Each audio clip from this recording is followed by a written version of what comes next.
who has been such a beautiful champion for this book and the message of this book, and to the communities of both Skaneateles. We're supporting the Skaneateles Education Foundation.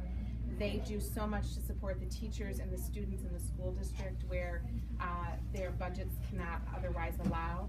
And also to the Christian Brothers Academy community. I have some students here today.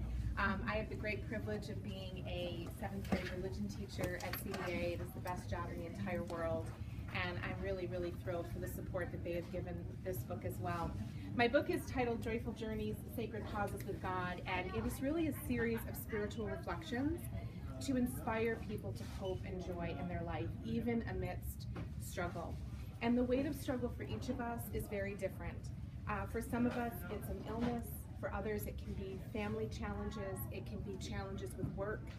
It could be even just difficulties with finances, things that weigh us down. And yet, my belief is that we can still find great joy in those days, even when things are difficult. I chose for the cover of my book the lotus flower, and I love this image because the lotus flower is very significant to many world religions. The idea is that the lotus flower comes up above the water and shines so beautifully, and yet its roots are really in mud.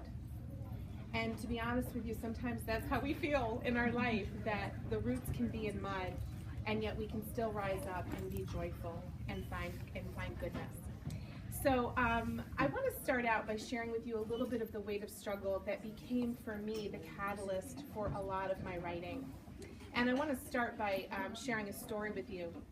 When I was 3 years old, my parents took me to Florida to visit my grandparents.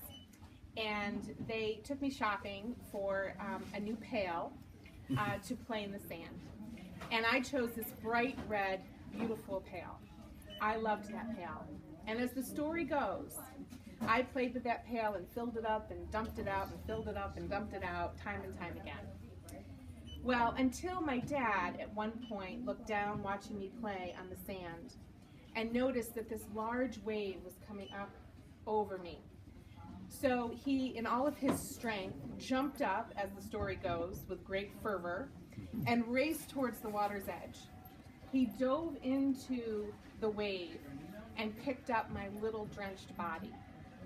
I cried and cried and cried, not because of my brush with death, but I cried because I had lost my red pail. He held me and he said, "Susan, you're okay.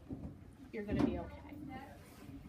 36 years later, he said the exact same words to me as I was diagnosed with stage 3 breast cancer. I was young at the age of 39. We did not have a history of breast cancer in our family, and so immediately my doctors started to look toward the idea that perhaps I was carrying the BRCA gene. News finally reached us that yes, in fact, I was carrying the BRCA2 gene, which made me more susceptible to breast cancer and other forms of cancer. This had, ramifications for my family, my mom, my sister. And they began this process of preventative mastectomies and hysterectomies to prevent them going through what I was going through. My journey with cancer was a little like the book of Job, if you're familiar with it. If anything could have gone wrong during my journey with cancer, it did.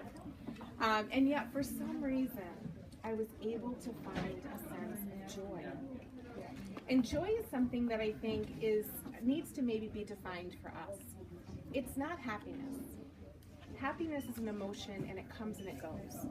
But joy really transcends happiness.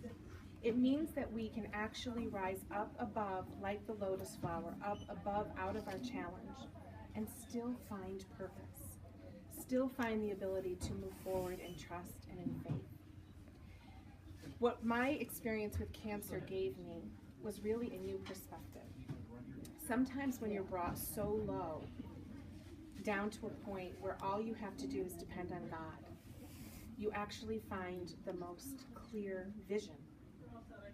So I'll share with you my probably most fun story from the book about perspective. I, in graduating from college, became a business college admissions representative. My parents had said to me when I graduated from college, Susan, you need to get a job. we don't care what it is. You just need to get paid. That's all you need to do. So I took this job, and I really, really loved it. I actually would drive around to business colleges or to high schools and talk about secondary education, and I loved it.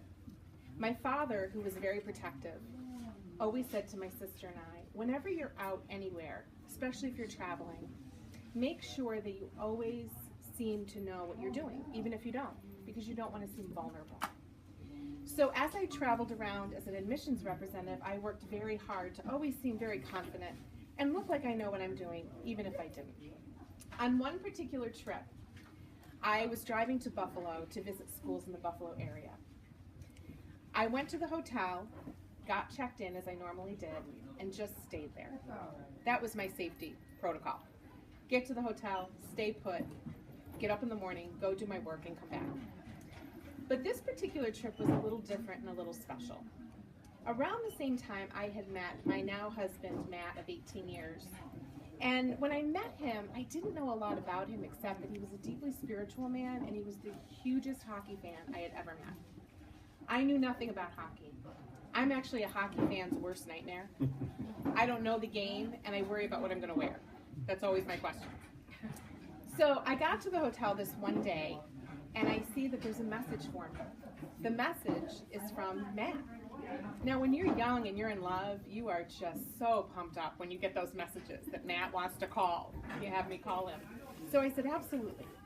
So I call him, and he is so excited. And I'm thinking he's excited because I called him. Really, it wasn't about me calling him. He was so excited. And he said, Susan, you'll never believe it, but the Islanders and the Sabres are playing in Buffalo tonight. You're right there. You should go. And I started to feel a little panicked, like, I should? Okay. So I hang up the phone. He says to me, just go to the Odd. Get there. I'll get a ticket for you. It'll be at the box office. Don't worry about it. So I get off the phone, and I'm a little worried. My first thought is, what is my dad going to think? If I go out in the middle of the night, to me, 7 o'clock was the middle of the night, in Buffalo to go see this game. But I thought, you know what? I'm a young professional. I can get up and go to a hockey game. There's no problem. I know what I'll do. I'll just call the concierge. I'll have the concierge get me a cab. I'll go downstairs, get in the cab, and go to the game. Simple as anything. So I go downstairs, proud and completely confident, not seeming vulnerable at all, and I get into the cab. The cab driver looks at me and says, where would you like to go? I said, to the Odd, please, with all the confidence in the world. Immediately, I noticed that his reaction to my words is a little concerning.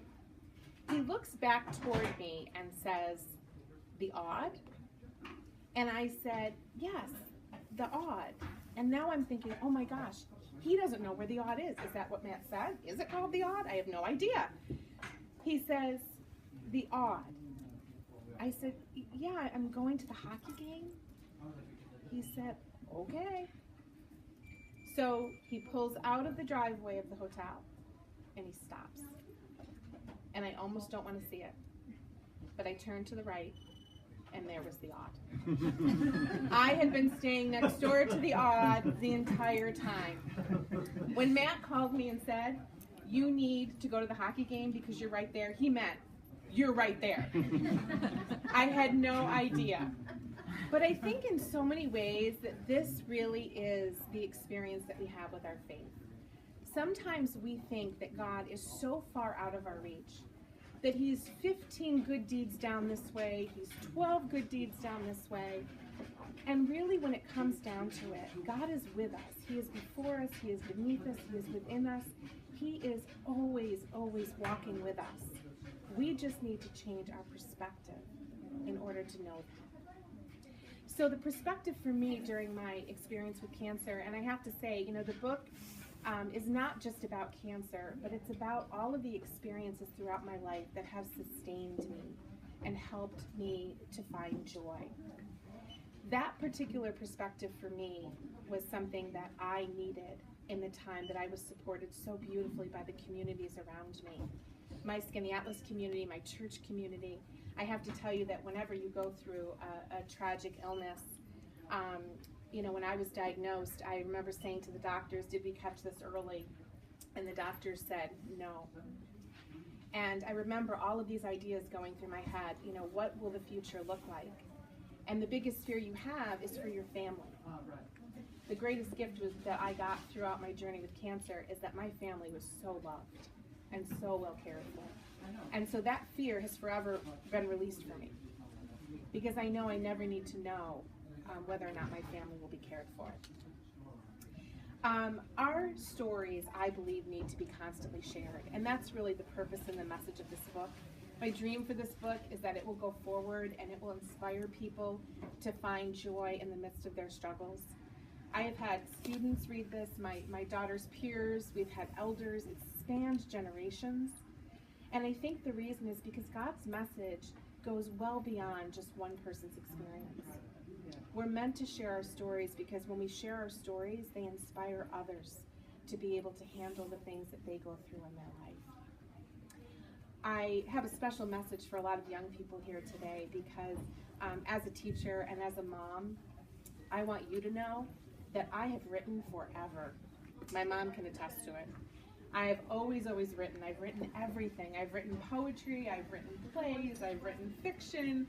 I have always written. And I hope that if you love to write, that you continue to write as well. I had a 5th grade teacher, Mrs. Janet Fagel, in Skaneateles, and she still goes into the classrooms and teaches poetry to the kids. And she had us write in a journal, and I still have that journal. And I'm telling you that I was always encouraged to write because that is how we begin the process of sharing our stories. The best advice I can give you as young writers or as any writers to always write your truth. You have to write from a place of inner perspective, of inner truth. You can't write about something that you don't know about. You can't write about something that you don't feel passionate about. You have to write the truth. And so I hope that you'll continue to do that. The next piece of advice for you, read. Read. Don't ever feel bad about spending money on books. That's my motto, right? Read, because the more you read, the more you are inspired, right, to write even more. So I encourage you to do that. The other thing that I wanted to share with you is a little story about delight, and then we'll take a moment to sign some books. I love the word delight because I don't know about you, but so often as we walk through our days, things can seem very heavy. People can seem very heavy. And one of the things that I always say to my children, and I'm sure they'll roll their eyes again, as they often do when I say this, is go forth and be joyful because the world needs more joyful people. And I truly believe that. We need to have more people feeling joy and experiencing life, sharing their stories and being motivated to overcome obstacles with grace and goodness and delight. So let me share with you one of the stories from the book. In the spring of 2008, we took our children to Walt Disney World for the first time. It was an exciting experience for these 3 children who had never really been to an amusement park before. At one point, we decided to split up. I would take the girls to the Animal Kingdom, and my husband would take our son to the Hollywood Studios park. We thought at their ages the girls would find more interest in the animals while our son could experience the shows and rides. My husband Matt asked me if I thought I would be all right with the girls by myself, and I said, of course, I'll be fine. It was all going very smoothly, that is until lunch. We walked into a restaurant and ordered our food. As I picked up the tray of food and started to walk toward the tables, my 3-year-old decided she would like to be carried, the result of an exhausting but fun day at the Magic Kingdom. It was clear to me that my 3-year-old Grace did not want to be picked up after we got to the table. Instead, she wanted to be picked up right now. I looked at the tray of food and then looked around the restaurant. The dining room was a little ways away. I knew that I couldn't leave her standing there while I took the food to the table. I knew that she wasn't going to move, and I remembered very distinctly that I was by myself. As Grace began to cry and firmly plant herself in the place where she stood, my face clearly reflected the anxiousness that was rising up in me. I was trying to search my thoughts for an idea while my eyes scanned the room for someone that might be able to help. All of a sudden, I felt a little but firm hand on my arm. I looked down, and there was my 5-year-old